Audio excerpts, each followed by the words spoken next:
The Discovery Center began as the Discovery House and was chartered in 1986.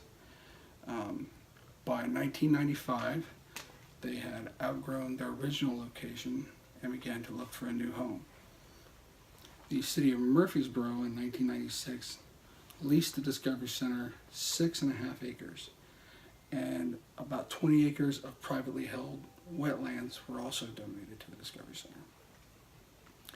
Once the land was donated, a campaign was set in motion to gain the capital to build the new structures needed on the land. In 2001, the construction of the main center began, and by August 2002, there was the grand opening of the what we now call the Discovery Center. We see the Discovery Center as a differentiator. And what that means is that it is adding value to existing educational opportunities in and around Murfreesboro, and it is seeking to identify itself on that value rather than the cost of the services it's providing. As a differentiator, the Discovery Center must focus on that value that it's adding to customers while also using it as an opportunity to generate revenue. They don't want to get to a point where they are not generating revenue, of course.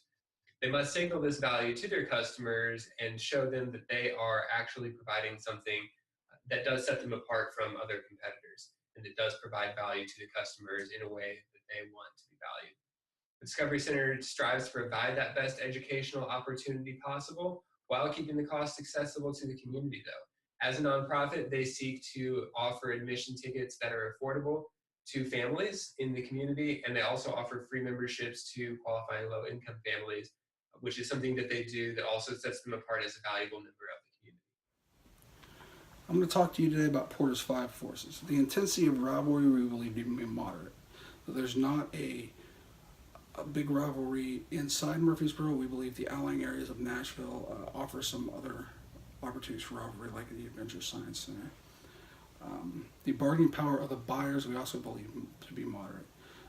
Locals in the community have other options in Nashville where they could move around, but the switching costs may be too great, so moving into those areas may cost more and take more time.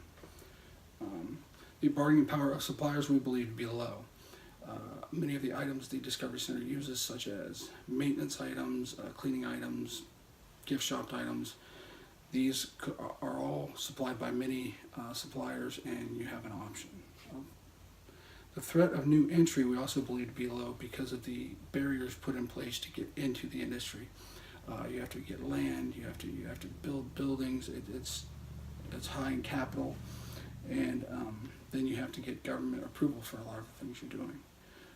We do believe there is a high threat of substitution, things like zoos, adult museums, sports, themed restaurants, and even school activities could all eat into the time that people take to go to the Discovery Center.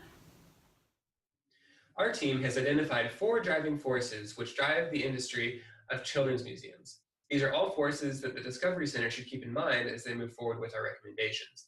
The first force is that online giving is on the rise. More and more technological innovation coming into the space of donations, coming into the space of donation platforms for nonprofits to use, means that the more and more customer friendly that donation platform is, the more likely the nonprofit is to receive those online donations. The second driving force is that students are increasingly participating in after-school programs. This number generally fluctuates with the economy. As more parents are employed, they have more need for after-school programs, and they're also more able to pay for them. The third driving force is the volatility of government funding. Any changes in the political or fiscal landscape of the local government can play a huge difference in the funding for local nonprofits. This is less an issue with the Discovery Center, who only receives about 4% of their annual funding from local government. The fourth driving force is that charitable giving also fluctuates with the economy. Again, as more and more families are employed, as the unemployment rate stays low, families will have more and more income with which they can donate to the local nonprofits of their choosing. I'm going to talk to you today about some of the key success factors.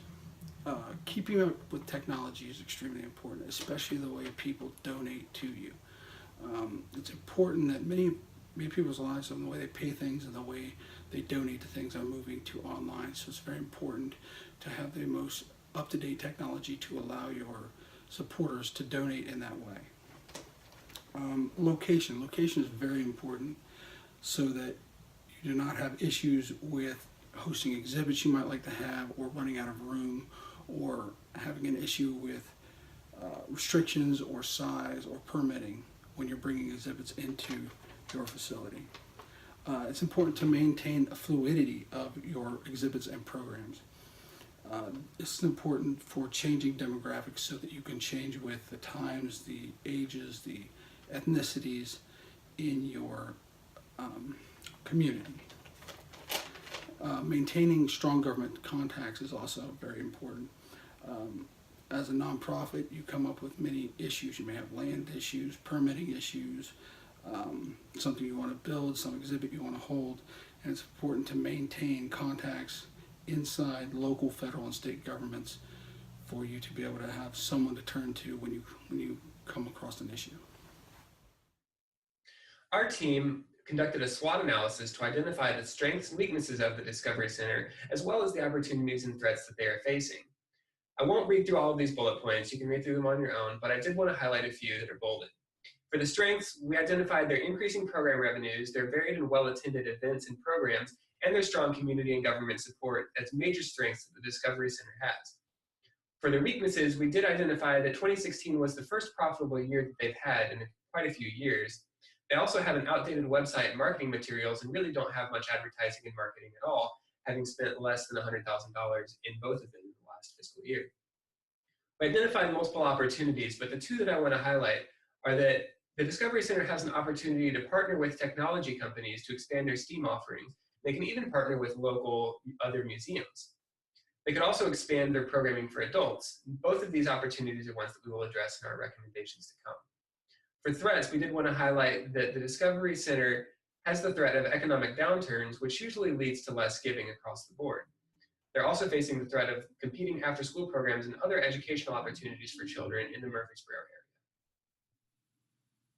Now I'd like to go into detail of the financial analysis that we performed on the Discovery Center. Nonprofit organizations are financially very different from the typical revenue-generating operation. Therefore, many new financial ratios that become unique to nonprofits were used in the assessing of the financial health and viability of the Discovery Center. We chose the Adventure Science Center, also located in Nashville, as our competition for comparison purposes, and the industry average data that you can also see in our report was provided from the Education Services Industry Ratio Analysis, which we pulled from CapitalIQ.com. A large operating difference that may affect the financial ratios between our two local firms, both the Discovery Center and the Adventure Science Center, is that the Adventure Science Center specifically has taken on debt in an effort to reinvest into its assets, which I assume was a calculated risk with the hopes that the increase in the quality of programs offered is in an effort to better fulfill the organization's mission. Discovery Center has taken a comparatively risk-averse path by operating with no debt, only using sale proceeds and outside contributions as its sole source of cash. All financial data for both firms was pulled directly from the financial statements contained in audit reports from previous fiscal years. The ratios I'm going to cover today are the current ratio, the quick ratio, the operating margin, the program efficiency, operating reliance, fundraising efficiency, net profit margin, and return on assets. The current ratio, this will help to assess the organization's ability to meet its short-term financial obligations. This is computed by comparing the current assets to the current liabilities. And again, in the report, we can see below that the Discovery Center is increasingly able to meet its liabilities, which are very low, while the Adventure Science Center, in comparison, is not nearly as able. Again, this is because the Adventure Science Center has taken on debt to fund part of its ongoing operations and must meet interest and principal requirements of that debt, while also covering all costs associated with ongoing operations. Both are above the industry average. The quick ratio, banks frequently use the quick ratio to assess the financial stability of nonprofit organizations. I calculated this by dividing quick assets, which is current assets less inventory and prepaid expenses, divided by current liabilities. The quick ratio should never be less than 1.0, which neither of the firms we are looking at are near. Again, we see that compared to the Adventure Science Center, the Discovery Center is much more financially stable because of its lack of long-term liabilities, i.e. the debt. The operating margin is a useful ratio when analyzing a nonprofit organization because it illustrates the ability of the organization to generate a cash surplus. This money can be useful in during cash shortages in future periods. The ratios here are kind of all over the place and negative the majority of years because, while definitely beneficial to the growth and effectiveness of organizations' programs, profit generation is not a primary goal. Program efficiency. This compares program expenses to total expenses to illustrate to potential funders how efficient you are at fulfilling your mission. We see here that the Adventure Science Center spends a larger portion of donors' money directly on mission-fulfilling expenses when compared to the Discovery Center. Suspect this may be due to the differences in expense categories on the financial statements, but there's insufficient data to prove this any further. Both were acceptable percentages for nonprofit organizations. Operating reliance. This ratio shows how able a nonprofit organization is able to pay for total expenses based solely off of program revenues. Contributed funds are never guaranteed, and so reducing reliance on those funds is definitely a positive, and it frees up an organization to either reduce fundraising related expenses or increase spending on program related areas. Fundraising efficiency. This ratio represents the percentage of the amount of money spent in fundraising efforts to the amount of money contributed by donors from those efforts. Unfortunately, the amount of fundraising income was combined with other sources of income on the financials for Adventure Science Center, so a benchmark is not really available. However, this could be an area for improvement. Net profit margin. While this is not the goal of a nonprofit to generate positive income, it's definitely a step in the right direction. Adventure Science Center outperformed both Discovery Center and the industry average in 2016. I suspect this may be due to the fact that the Adventure Science Center, again, took on the debt to increase the quality of their programs. And finally, return on assets. This represents the amount of return on every dollar invested in assets.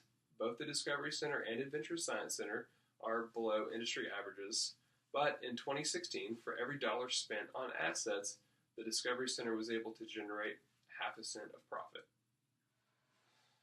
Now I'd like to briefly talk with you about Discovery Center's strategic concerns that we found throughout our research. The first one is an over-reliance on funding from outside sources. On average, half of the yearly revenue comes from outside contributions, either from the government or from the general public. This financial reliance on unreliable sources makes it difficult to formulate any kind of long-term financial planning or any long-term financial goals. The second one is a limited target market. Currently, the Discovery Center's core competency and primary source of earned revenue is educating children. While this has been successful, continued growth and financial stability will require engaging the adult demographic. The third one is to reduce the number of static exhibits. In order to maintain continued interest from the public, the Discovery Center will need to continue developing and offering new and different programs and exhibits. The fourth one is inadequate technology. Discovery Center's online presence is majorly outdated in many different ways when compared to other organizations pursuing similar missions. For instance, today I visited Adventure Science Center's website, and I could see programs that were coming up all the way through into July of next year, when on Discovery Center's website, things in January aren't even populated yet. I tried to donate $5 anonymously. I was forced through a long process of having to enter a bunch of personal information. There's just a lot of areas in which Discovery Center could improve in this regard. And the final one is leverage community resources. The organization is largely surviving on financial and volunteer time donations from members of the community. It is imperative to maintain and simultaneously expand on these valuable networks and connections. Our first recommendation for the Discovery Center is for them to develop some adult-centered programs to get more adult foot traffic into the center. We believe they should partner with local universities to develop these adult programs. They could involve bringing guest speakers into the facility, facilitating discussions, or even outside field trips to local historical areas. These discussions can focus on everything from current events to historical discussions on the region. Donation boxes should be set up at these programs to help facilitate the program, and even later maybe offer an alternative source of some funding. We believe initially that advertising should be done through flyers and the internet. For our team's second recommendation, we recommend that they form a partnership with the Adventure Science Center in downtown Nashville. This partnership would be specifically with the traveling exhibits that both museums provide for their customers. At the time of this recording in December of 2017, the Adventure Science Center has a traveling exhibit that's called the Tinkering Garage, in which children are invited to come in and create things with the tools and materials that are provided for them there. There are some structured activities where children are led to design specific things with the tools and materials provided, and there are some free spaces where children are free to make whatever they want. At the same time, at the Discovery Science Center, the Makerspace exhibit provides a very similar offering. Children are allowed to come in and make things through guided exhibits in this case, but they are also able to make them with the tools and materials provided, just like at the Adventure Science Center. We believe that these two museums could benefit from forming a partnership where they share their traveling exhibits between the two. For the example that I gave with the Tinkering Garage and Makerspace, this would mean that you can cut down on the developing costs of those exhibits. You would have to also cut down on the sponsorship costs required, as you would only have one exhibit between the two, whereas you needed to fund two exhibits in the past, now you'd only need to fund one. What this means is that both museums could see more exhibits as each develops their own and they share with the other. More exhibits allows for a greater value provided to the communities that they serve, and that also means that they would be able to get more people in the door, presumably, as they would want to see these new traveling exhibits that come through. This does have an increased cost in that you would actually have to pay to travel, or that the traveling exhibit would have to travel between the two museums, but this is an incremental cost and it could be shared between the two museums. That cost would be significantly less than the cost of developing a brand new exhibit and creating that. More varied exhibits does lead to more earned revenue, as I mentioned, and this is a big driver for both. We also believe that this wouldn't eat any of the revenue away from either of the museums. We have no reason to believe that a family would choose not to go to the Discovery Science Center because they already saw a specific traveling exhibit at the Adventure Science Center. We believe that this would be a beneficial partnership for both of these museums, not only in the exhibits that they could share, but also the sponsorships that they share.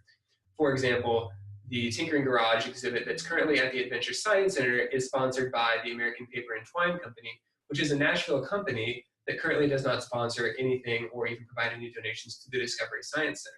This partnership could open up more avenues like that for future donors, future sponsorships, and future opportunities to get the community involved with the Discovery Science Center and the Adventure Science Center as well. The Discovery Center, on the other hand, has programs like the Stack Attack, sponsored by General Mills, that they could partner with the Adventure Science Center, where the Discovery Center has more programming and more exhibits based on that holistic health, family health, that the Adventure Science Center doesn't have, and that could be a strength of the Discovery Science Centers that they could offer to the Adventure Science Center in this example. Our third and final recommendation is for the staff at the Discovery Center to develop a rich schedule of summer activities for children ages 6 through 12 that last the duration of the Murfreesboro City Schools summer break, May 25th through August 10th. This summer camp will be broken up into two age groups, ages 6 through 8 and ages 9 through 12, in an effort to keep the activities age appropriate and engaging for all children in attendance. The programs will run on a weekly schedule with both AM and PM themed programs, so parents can choose whether they prefer to send their children to the Discovery Center for a half day or for a full day of services. Parents will also be given the option to pay an additional fee to participate in the Breakfast Club, which allows an early drop-off option coupled with a nutritious breakfast. Additional fees will also be assessed for late pickup as well. This is an obvious improvement over a typical daycare center service offering due to the exciting educational activities and engaging programs, which allows the Discovery Center to differentiate itself as a top-tier full-service daycare. 6 is chosen as the minimum required age for attendance, specifically because Tennessee state requirements for daycare centers increase sharply below 6 years of age. Over 6 years of age, however, the minimum child-to-staff ratio is 20-1, and there are no limits to size of the groups. This will allow the Discovery Center to offer daycare services to anyone who's interested without requiring a prohibitively high number of staff on hand.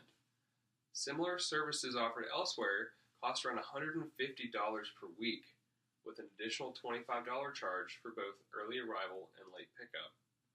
There will be a major increase in earned revenue to the center, allowing planning based on predictable earned revenue as opposed to potential government and private contributions and funding.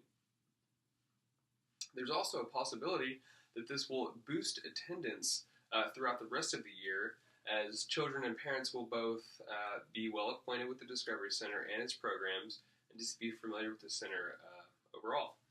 Depending on the outcome of the summer camps revenues, this could also be extended to include daycare camp services during school breaks throughout the entire year, such as fall, winter, and spring breaks. If you refer to the report and the slide here, there is an image that illustrates just how profitable this program could be. The assumptions are that there is an annual $2,000 insurance charge. The children cost $5 per day to feed. There is one staff member per 20 children who earns $1,000 per week, and that there is an overhead per student of $10 for program cost and supplies.